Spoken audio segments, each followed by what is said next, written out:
I want to lose 100 pounds on keto. Or at least I want to lose 100 pounds, period. Keto, I think, is the avenue that's going to get me there. So I would like to walk this journey with people who also need to lose 100 pounds, or people who need to lose 5 pounds, but they're struggling with it. Um, I want to walk the journey with people who can show me that it can be done. And I want to walk the journey with people that I can help and who will help me continue to walk it. So as I've started, 5 things have kind of floated to the top of the list of things that are important for me to do. And they're proving to be very helpful to me as I go. So number one, when you start keto, when you start a lifestyle, when you start something that is going to cause changes in your life, changes in your body, changes in the way that you look. I think it is very important at the early stages, before you've really lost a lot of weight or had a lot of body changes, that you take some measurements. So get a dressmaker's tape, get something that you can measure yourself with. If you don't have a dressmaker's tape, you can just get a piece of string or yarn and a ruler, and you wrap the string around whatever part of your body that you're measuring, and then hold it up to the ruler and measure out how many inches it is. I took measurements of my upper arms, around my bust, my waist, my lower belly and hips, which is where by far I carry the most amount of weight, each of my thighs, each of my calves, just everywhere that I measured around my neck, because I'm just big everywhere. But I really want to be able to track and see differences in my body shape as I lose weight on this diet. And it's been really interesting these last 3 months. I've lost 20 pounds, which for someone my weight and size is not a particularly noticeable amount to most people. But I have noticed in eating cleaner and in fasting and in giving my body a chance to kind of reset itself, even though I haven't lost a ton of weight on the scale, I can see so many differences and feel so many differences in my body. The other day, I looked in the mirror and I saw my collarbone. I haven't seen my collarbones. Well, it's been a long time. Now, I mean, it wasn't huge, and I kind of had to look. I kind of have to contort. But look, you can see my collarbone. That is new for me. So I was really excited about that. If you find things like that, if your numbers start to shrink on your measurements, if the number's going down on the scale, yay for you. But there are so many ways to measure success. So if those measurements, they take them once a month or maybe once every quarter or something like that, and compare. If those numbers are shrinking, this is working for you.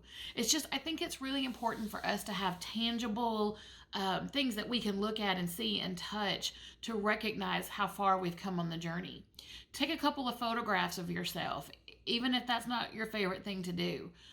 Take some pictures of yourself in the mirror, or make sure that you have pictures maybe that someone has taken from Facebook, or pictures that people have shared with you that show what you look like.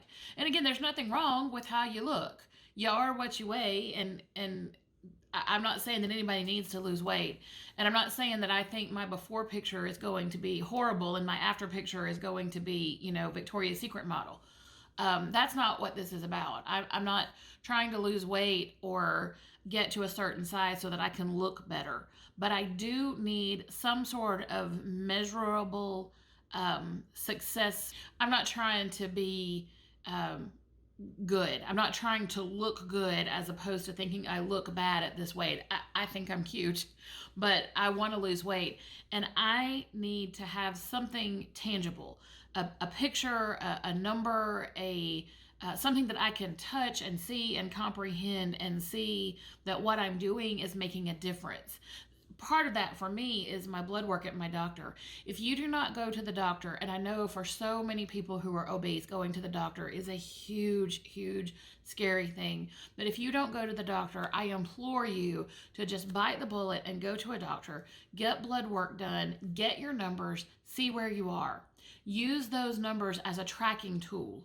And in 3 months and 6 months, when you have those numbers done again, get a copy of both of them, go to your patient portal and get everything that you can see print it out and circle and highlight and graph. It is so important for us to be able to see where we are and where we're going. And then later on down the line, we need to be able to see where we are today and how far we've come from where we are. So I just, pictures, measurements, blood work, any kind of tangible, measurable data that you can gather about yourself, get that before you start any type of diet or lifestyle change so that you can see if you're being successful. The second thing I want to talk about is take the money, if you've got it, to invest in some pantry staples and in some cooking gear that's going to help you be successful. Before you buy anything, do what I did though, and go into the deep recesses of your kitchen cabinets and see what you've got hiding back there that may be very useful for you if you're going to be cooking more. I dug through the pantry and I had already made a list of some things that I wanted to buy. One of them was drying racks or cooling racks, so that as I take things out of the oven, you can put them on racks. I didn't know I had them, and it turns out I have 3. So I was able to get those out and start using them. I found a whole box of mason jars, and I have another video that is on the channel. And again, I'm just getting started, so there's not many videos to choose from yet. But I have a video that talks a little bit about my really obsessive love for all things mason jar. And I found an entire box of them with 9 mason jars in it with lids ready to go that I forgot I had. So I pulled those out and was able to use them instead of having to invest in new storage pieces. I also found a waffle maker, and I was introduced into the glorious world of chaffles, which has been game changing for me. I will talk about chaffles in some other videos. But there are some things that you're going to probably want to purchase. You're going to want some good quality cooking spray and cooking oil. I did go to the avocado route. I love avocado oil. It's been a great cooking oil for me. I bought some salt-free seasonings because I'm trying to be really careful about my blood pressure. So I bought some Mrs. Dash and some Kinder and different flavors and seasoning, or different flavors and types of seasonings, so that when I'm cooking, I'm not just going to the old reliable, which is shaking the salt shaker on it or just holding it and letting it pour out, which is the way I used to cook before. I bought some almond flour and some xanthan gum, which is useful in chaffles, which, by the way, I love.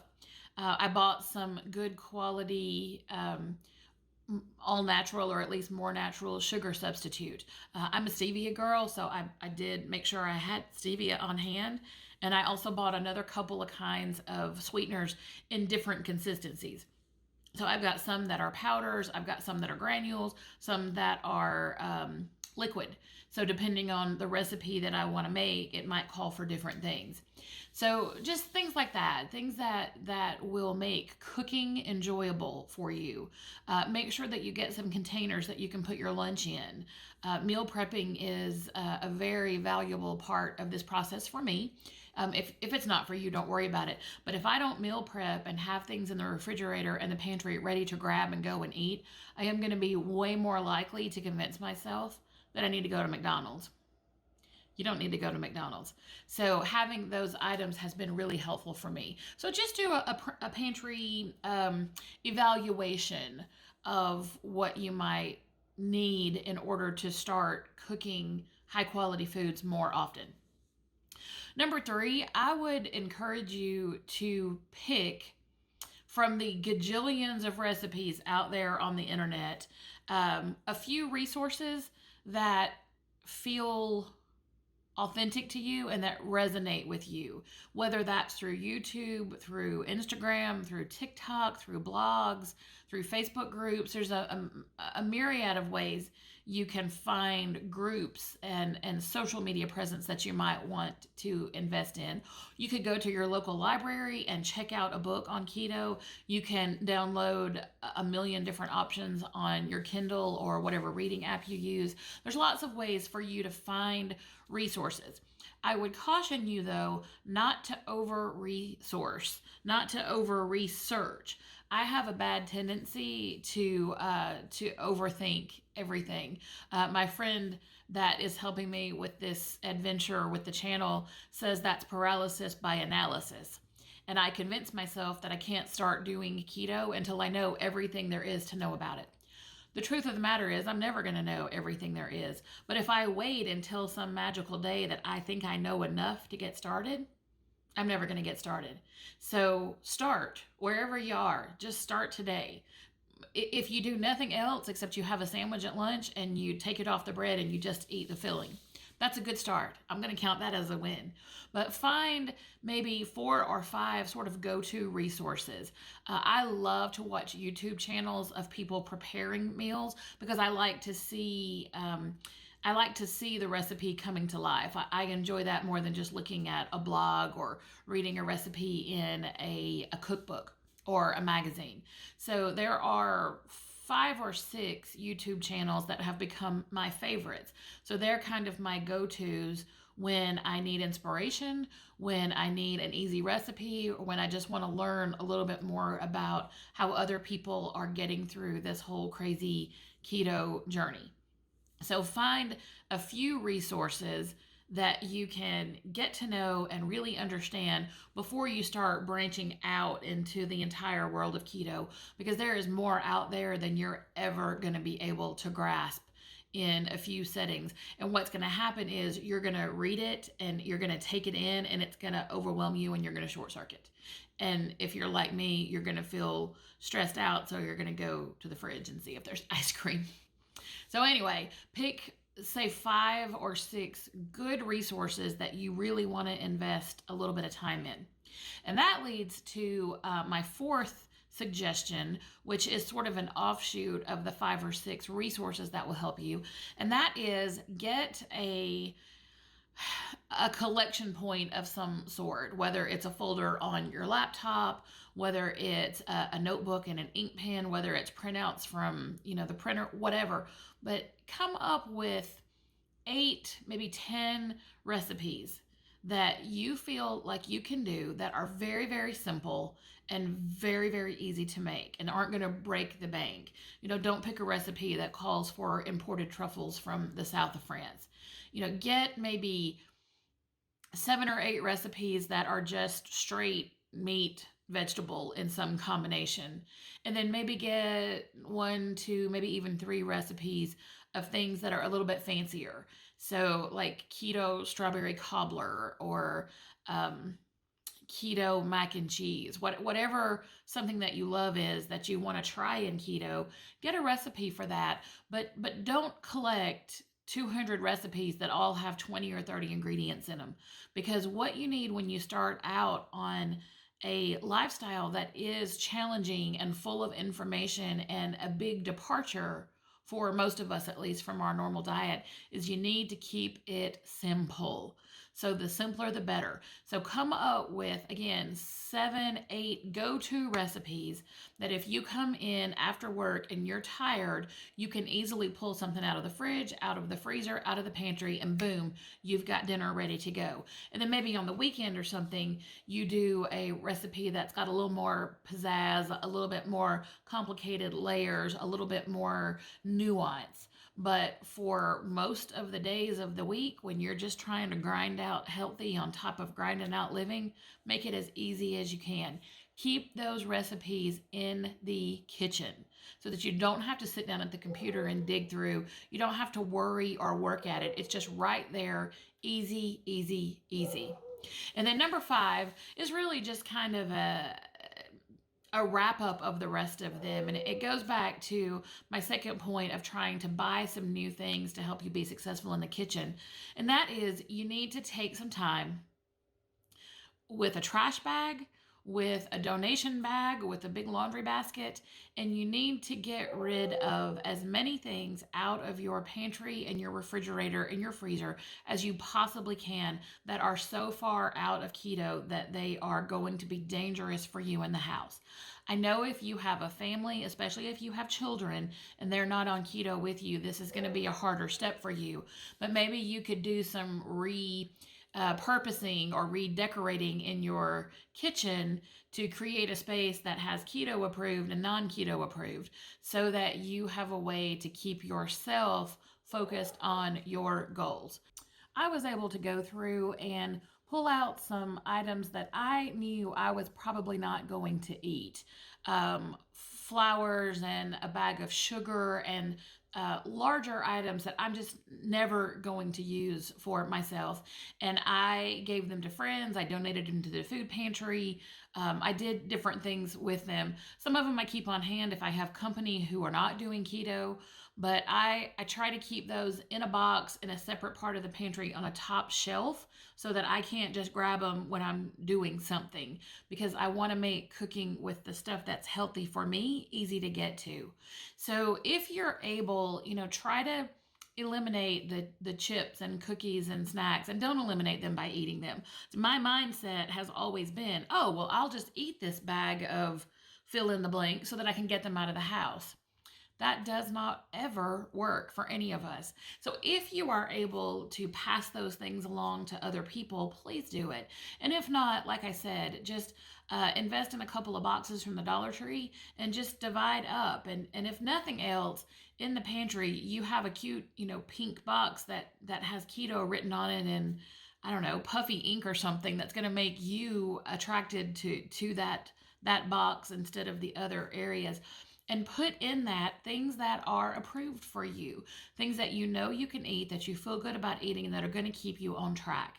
You need to get rid of as much as you are able that is going to be detrimental to you. So I just think that's an important thing to do to kind of help you stay motivated and realize that this is a new way of living. This is not just a diet that you're trying for a hot minute and then you're going to jump off of it this weekend when the football game comes on. This is reinventing this part of your life. This is you saying, I am going to be whole and healthy in my food choices. I'm only going to eat things that make my body healthy. I am not healthy at the weight that I am now, but I can eat healthy the way that I am now, and I can exercise and take care of my body in the best way that I possibly can. And the weight of my body will adjust to that over time. So I've got to take care of me, because if I don't take care of me, I can't take care of anyone else. So make some adjustments in how you're living your life. I used to keep a $10 bill tucked in the visor of my car, and I would tell myself that that was for emergencies. But what I used it for was, I'm really tired and I've had a bad day. Let me go by Arby's and get a Jamocha shake. Oh, I'm so tired and I don't want to cook, and here's a Chick-fil-A, and nuggets would be so good tonight for dinner. I use that $10 for food emergencies, not for real emergencies. So I do not keep that $10 bill in the car anymore, because I can't give in to that kind of temptation. I can usually talk myself out of using my debit card to purchase something at a fast food restaurant. But if I got a $10 bill in my hand, that is going to something decadent. It's going to Dairy Queen for a peanut butter parfait. It is going for a Nutty Buddy and a soda at the gas station. Somehow that $10 is going in my belly. So I don't keep that $10 in the car. So I did an overhaul of a lot of areas of my life. I am fortunate enough to have an office at work that I have to myself. So I got a little storage box and I loaded it up with some keto friendly, shelf stable, long expiration date items, and I just keep them tucked in that box on a shelf at my office. So I'm not seeing them all the time. Like if I'm at my desk and I'm working and, oh, here's a candy bar, let me go ahead and eat it. But they're in the office. So if someone brings in donuts, or if I forget my packed lunch, or if I am just really hungry because I stay at work longer than I anticipated, or whatever the case may be, I can have a snack without blowing my keto efforts. So those kinds of things. A pocket of snacks here, a little box of things there. Not having easy access in your car to money that will turn into McDonald's.